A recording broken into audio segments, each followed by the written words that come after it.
L'Union européenne est-elle une démocratie? Est-elle éloignée de ses citoyens? Nous devons tous nous mobiliser pour que les questions européennes soient beaucoup plus présentes dans le débat politique national.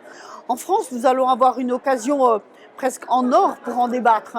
C'est l'élection présidentielle. Dans cet espace de la zone euro, nous devons trouver un moyen de permettre aux parlementaires européens membres de la zone euro et aux parlements nationaux représentant les pays de la zone euro d'être au premier plan.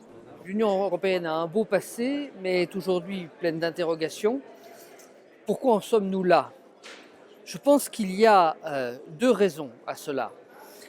La première, c'est un dernier élargissement trop important et trop rapide, avec une marche qui a été sous-évaluée. Je m'explique. En 2004, puis en 2007, nous avons accueilli 10 puis 12 pays nouveaux dans l'Union européenne, dont les pays d'Europe centrale.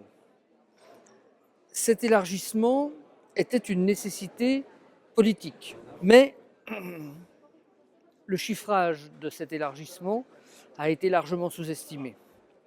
En plus, il a été télescopé par la crise de 2008 qui est venue complexifier le jeu. La deuxième raison, c'est ce qui se passe au niveau de la planète avec une mondialisation des échanges, une mondialisation des communications et des informations. Que faut-il pour relancer l'Union européenne? Je dirais qu'il faut utiliser le traité de Lisbonne et à mon sens, il faut renforcer ces politiques sectorielles à travers des coopérations renforcées.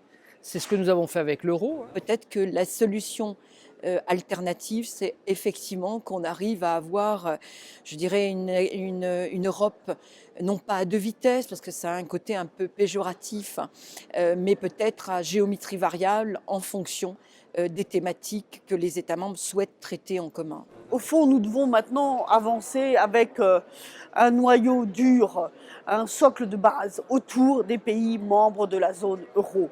C'est l'engagement le plus fort dans une géométrie variable. C'est celui qui doit structurer notre engagement vers davantage d'union politique.